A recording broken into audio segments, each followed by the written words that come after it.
Voici le van Chausson V594 Max édition limitée Anniversary. C'est un van inédit qui dispose d'un suréquipement et de nouveautés à faire pâlir d'envie les fabricants de véhicules de loisirs les plus haut de gamme. Il dispose d'un moteur Euro 6 D-Temp de 140 chevaux et 350 Nm de couple à 1400 tours minute. Sa calandre est noire brillante avec un magnifique emblème Chausson.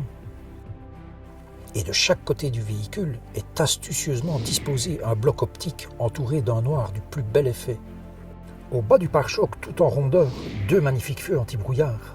Les roues, au nombre de 4, sont en alliage de couleur noire et d'une impressionnante taille de 15 pouces. De chaque côté de la cabine, vous trouverez un rétroviseur dégivrant, réglable électriquement. Cela vous permet de voir ce qu'il se passe derrière. Derrière la porte latérale coulissante, une moustiquaire vous permettra d'éviter d'être la cible des moustiques, bien sûr. Enfin, un bien joli store vous protégera des ardeurs du soleil. Après la découverte de toutes ces incroyables options extérieures, un élégant marchepied électrique vous permettra d'accéder aux inédites options et innovations de l'intérieur. Chez Chausson, on veut que le conducteur garde la tête froide lorsqu'il conduit. C'est pour cela qu'on appréciera une redoutable climatisation manuelle. Et si malgré tout, dans un moment d'égarement, vous en arriviez à faire une rencontre fortuite avec un arbre, exemple pris tout à fait au hasard, votre passager sera protégé grâce à un astucieux ballon pyrotechniquement gonflable. Lors de vos folles escapades, un astucieux dispositif de régulation de vitesse vous secondera. Votre pied droit vous remerciera. Comme sur tous les vans, les sièges de cabine disposent d'une incroyable housse.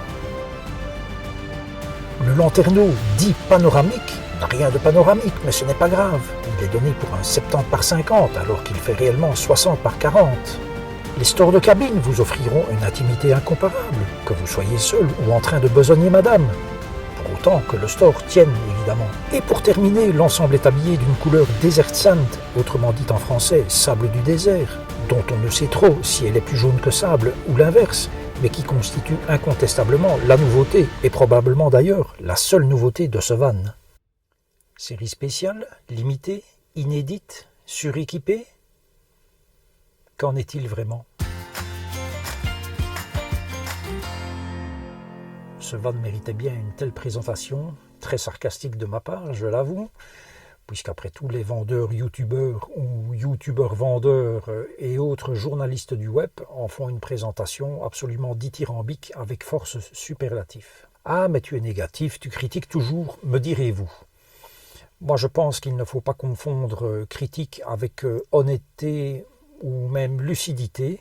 Et puis vous savez, en tout cas pour ceux qui me suivent depuis un petit moment, que ce n'est pas ici que vous trouverez de la langue de bois ou un discours de béni oui-oui à la botte des marques. Ce n'est pas du tout le style de la maison.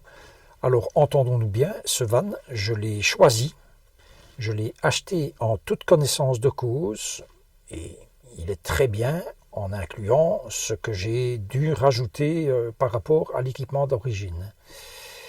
Il va évidemment m'offrir tout le confort que j'avais dans l'ancien, ou à peu près, quand même, ça j'y reviendrai un peu plus tard. Mais quoi qu'il puisse m'en coûter en termes d'audience pour ma chaîne, il s'agit pour moi de vous parler de ce van en toute objectivité, en mettant en avant les points forts, en n'omettant pas évidemment de parler des points faibles et ne surtout pas les passer sous silence. Et donc, il n'y aura aucune complaisance de ma part, comme toujours, de toute façon. Car en fin de compte, qu'a-t-on avec cette édition spéciale Anniversary, édition limitée, suréquipée, etc. Eh bien, en fait, on n'a absolument rien de plus qu'avec une version standard, puisqu'en fait, au final, on a même moins pour plus cher. Je rappelle quand même que la version du V594 ou V594 Max en 2020 qui était vendu en France, c'était d'office la version VIP. On ne savait pas l'acheter sans la version VIP. C'est en tout cas ce que j'avais lu sur un site web. Et si cette version ne disposait pas de phare anti-brouillard qui sont sujets à caution quand même, hein. Enfin, c'est un autre débat, et ne disposaient pas de la couleur Desert Sand, que moi je n'appelle pas un équipement, hein. Une peinture, c'est pas un équipement, je suis désolé. Et donc, le V594 ou V594 2020 disposait d'autres équipements, et notamment quelque chose de fichtrement plus intéressant qu'une couleur jaune. Il disposait du panneau solaire, dont ce van ne dispose pas. Donc moi je l'ai parce que je l'ai fait ajouter. C'est d'ailleurs monté, enfin le panneau solaire en lui-même est installé convenablement. Par contre, le câble qui rentre dans la cabine, ben, quand c'est installé à l'usine, évidemment le câble il rentre en dessous du panneau solaire, ce qui n'est pas le cas ici. Voilà, donc c'était quand même plus intéressant d'avoir ça qu'une couleur jaune, quoi, hein. Et donc parler de van inédit, suréquipé, avec des nouveautés, et que ces chaussons qui vous fait des cadeaux pour ses 40 ans, pour moi ça confine ni plus ni moins qu'à de la publicité mensongère. Dans une des premières vidéos de la chaîne, j'avais expliqué que le Van Ulysse 1, c'était pour moi, il avait été pour moi un coup de cœur. Alors même si le Van Ulysse 2 que je vous présente aujourd'hui est peu ou prou identique, il s'agit surtout du seul van qui était disponible rapidement pour moi suite à la perte totale du Van Ulysse 1. Je vais être honnête, je ne vais pas vous dire que j'ai cherché énormément. J'ai par exemple déjà éliminé tout ce qui était achat à l'étranger. Je me suis limité aussi aux grands acteurs du marché belge en matière de camping-car. Il n'y en a pas énormément, évidemment. La Belgique est un petit pays. Et bon, j'ai bien évidemment fait au plus vite, puisque j'avais besoin d'un van très rapidement. Et donc, j'ai quand même fait des recherches au niveau des quelques grands, entre guillemets, concessionnaires en Belgique. Et force est de constater qu'au final, il n'y avait quand même rien qui répondait à mes attentes. Ou alors, il y avait quelque chose qui répondait à mes attentes, mais c'était par contre le concessionnaire là qui ne pouvait manifestement pas répondre à mes attentes. Et je parle ici, je vais le citer, je parle de Dikar, qui est un concessionnaire néerlandophone. Je vous montre ici ce que l'on peut trouver sur leur site web, qui est exclusivement en néerlandais. Je choisis nouveau véhicule, je filtre sur le prix et le type de véhicule et je trie par prix croissant. Quand le prix n'est pas indiqué, cela veut dire que le véhicule est vendu, a priori. Voici le van qui m'aurait plu, un McLoui Memphis 23 Prestige, qui au niveau de l'intérieur n'est rien d'autre qu'un V594 Premium, avec une liste d'options aussi longue que l'Ancien Testament, le tout pour un prix identique à mon V594 Max Anniversary soi-disant suréquipé, duquel je vous parle aujourd'hui. Au niveau des options, eh bien déjà on est en 3,5 tonnes au lieu de 3,3 tonnes. Et vous voyez ici la liste des options, ce van a absolument tout. Tout, donc la cabine haut de gamme chez Fiat, l'autoradio, le panneau solaire, tout ce qu'on peut imaginer se trouve dans ce van. Et donc au final, une vraie série limitée, hormis cette couleur indéfinissable Desert Sand, se devait, à mon sens, à tout le moins, d'offrir tout ou partie de ce qu'on voit dans ce van McLoui pour en faire un van vraiment exclusif, une vraie série spéciale. Et en fait, c'est bien de cela dont il s'agit dans cette vidéo. Moi, je n'ai rien de bien particulier à reprocher à ce V594 Anniversary, si ce n'est les qualificatifs que Chausson veut bien lui coller. Ce van n'est en rien exclusif, il n'est en rien inédit, il n'est en rien une série spéciale. Point. Il y a un bouton sur lequel il est marqué Mail Ons, ce qui veut dire en français « Envoyez-nous un mail ». Un clic sur ce bouton renvoie à un formulaire web. Et donc ce formulaire web, je l'ai rempli, début septembre donc, 2 fois. Et comme l'informatique est mon métier et que je sais que dans les formulaires web, on peut très bien avoir enregistré l'adresse IP1, le type de machine, etc., Ce que j'ai fait, je l'ai renvoyé, mais avec des ordinateurs différents, avec des connexions Internet différentes, avec des noms et adresses différents, de personnes que je connaissais bien évidemment, et avec des adresses mail différentes. Ces formulaires web remplis en demandant la première fois en français si ce van était toujours disponible, et puis sur les autres copies que j'ai fait, je l'ai fait en néerlandais.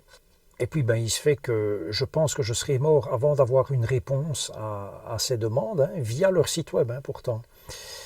Et le concessionnaire en fait d'Icar, ça n'est pas très près de chez moi quand même, il y a 2 heures de route, et pour éviter un long déplacement, et puisque je n'avais pas de réponse rapide, que je n'en ai toujours pas presque 2 mois plus tard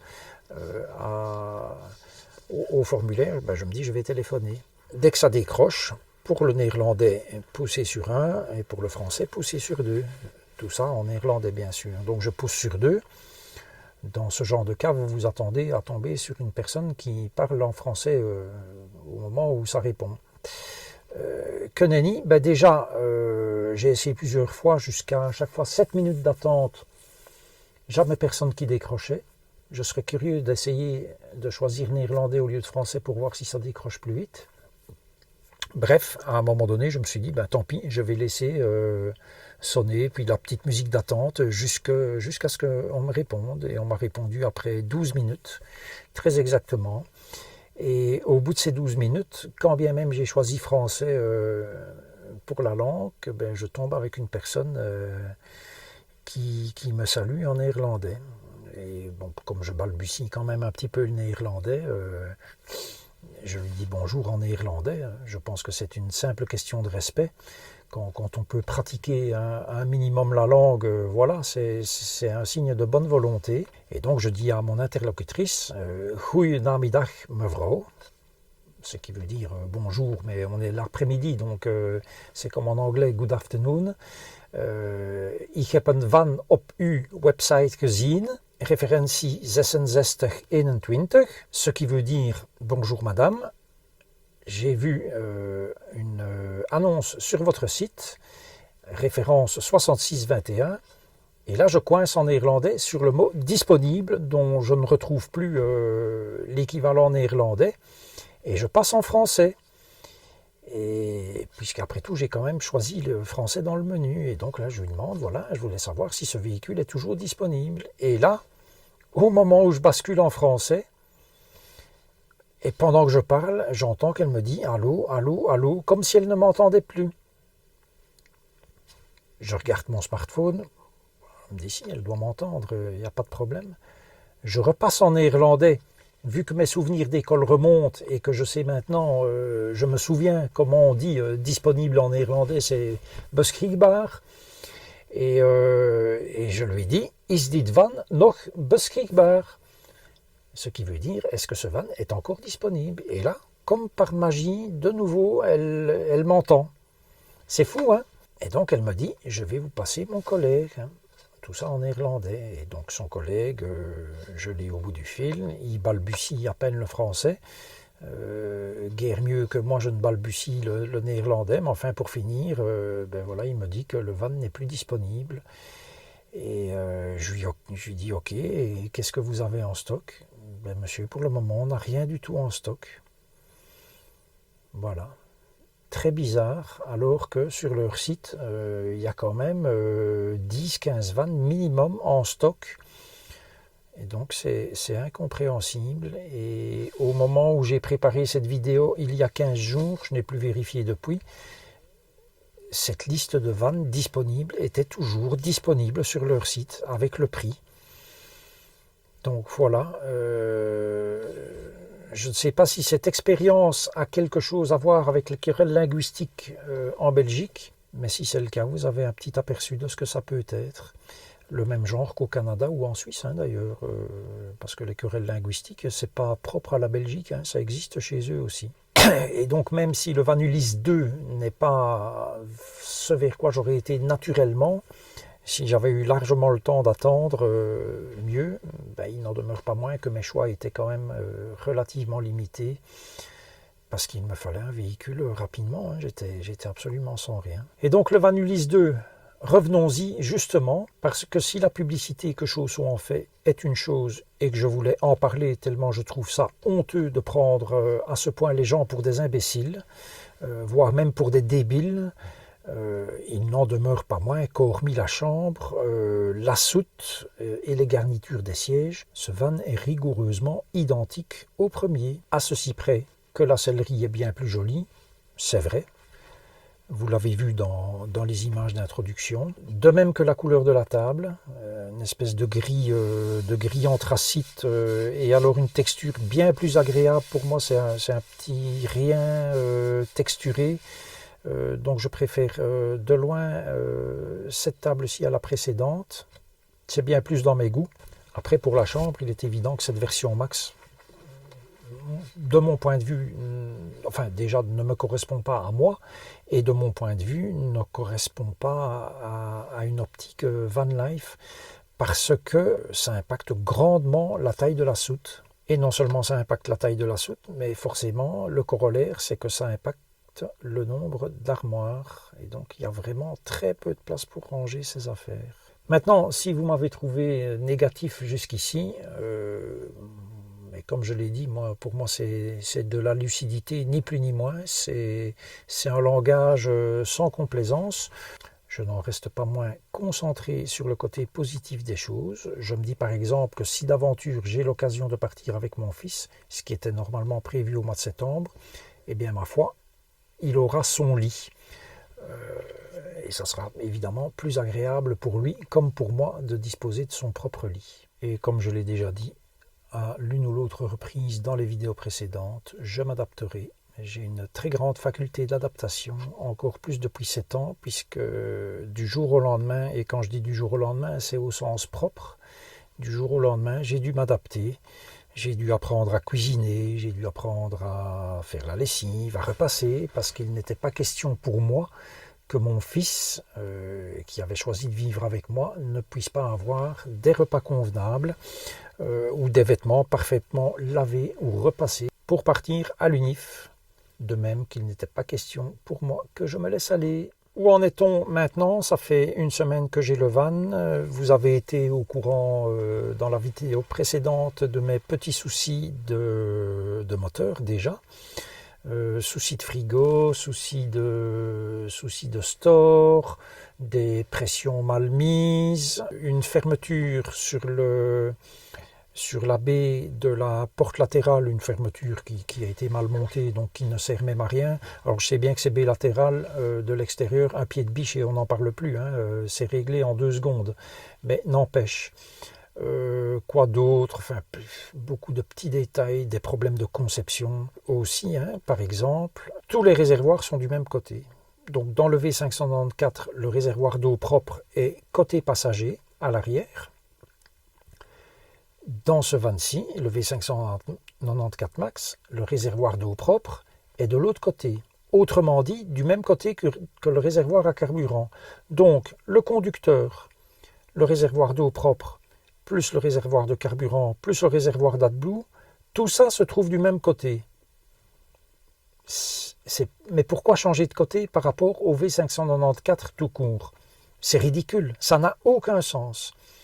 Autre problème, un peu plus important, je vais dire, c'est que la position de la tête est changée aussi.